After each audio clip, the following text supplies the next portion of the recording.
After almost 2 years of being locked down, I was so excited to cook outdoors.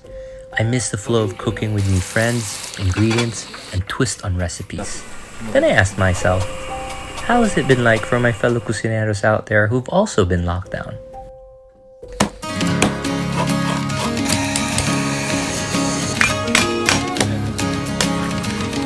Push, push, push. Wala, hindi pa napiga to. It was time for adventure to my favorite kitchen. My favorite kitchen is someplace outdoors, jamming with the locals, cooking some of their specialties and some of mine, usually coming up with something new and amazing. Dito naman sa Bulod, ang gagawin natin is standard na yung inyong mga dishes para magagawa nyo siya consistently. This time we were going to Bulod Campsite in Tanay. I had been here once before, and I promised I'd be back to cook with and for them. The route there is pretty straightforward, until you get to the river crossings, which can get pretty tricky. We needed some guidance to navigate the terrain and make sure we cross the river safely.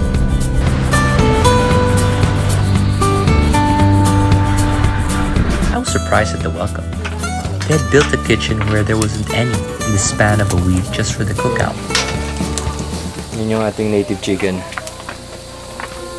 And for the main ingredient of our feast, a whole pig, which we will cook from nose to tail.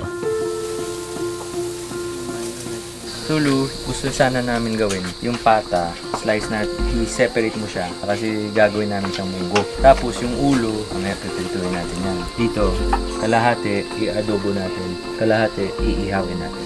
Si Jen, gagawin niya yung marination ng ating inihaw na baboy. Iihawin mo muna yung saging, yung bawang. Yan lang.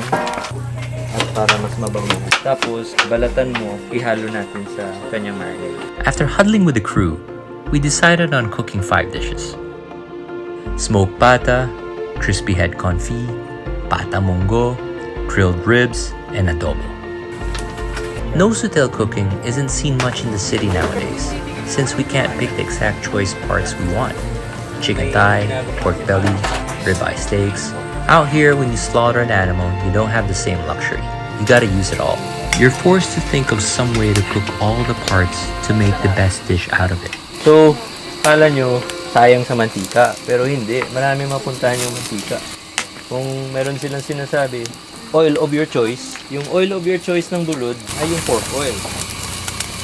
Yung kagandahan na ginawa niyang step by step, yung lasa ng bawat ingredient, mas ma-emphasize. Yung luya, pag tinusta mo pa yan, lalo pa siyang babango. Example, nilagay mo yung luya, tapos ilagay mo na yung suka, titigil na yung pagluluto niya, or titigil na yung pagtusta niya, mawawala na yung amoy niya. And maybe that's why cooking out in the provinces is more of a communal activity.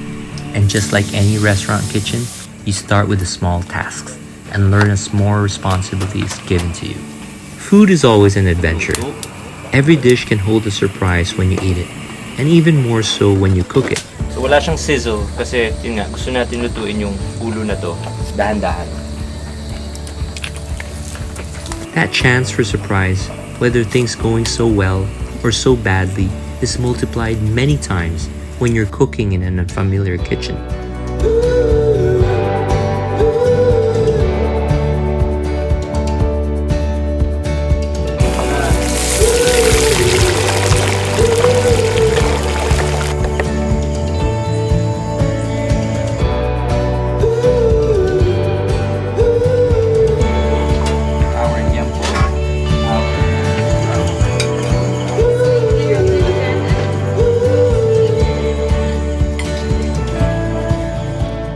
But that's what I appreciate the most, learning bits of knowledge here and there. You just have to keep an open mind and go with the flow. And when you find it, that's where the good things begin to show. Salamat. At sana tuloy-tuloy natin to. At yung ganito klaseng luto.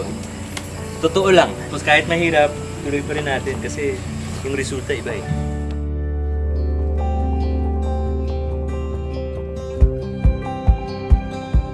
The next day, we took a drive up the mountain along unpaved roads. By then, I'd fallen for the place and swore I'd be back to cook here again. In my mind, The thought that kept coming back is that food always finds a way to represent the people who cook it. The food we cooked here, while different and new, was always familiar and sincere.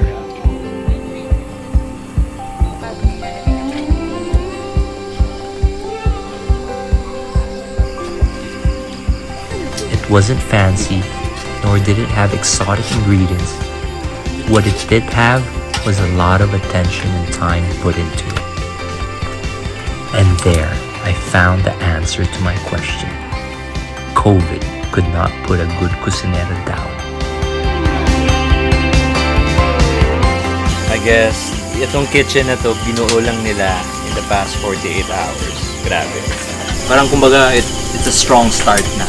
And despite whatever that's happening out there right now, here we are happy and doing things sincerely. It was actually everyone that cooked today. We need to fix this kitchen para Ma-achieve namin yung gusto namin gawin, which is to go back to nature and cook, like sabi ni JJ kanina, kung ano yung dati, yun yung gawin natin. Pero kailangan na natin tulakin, di ba?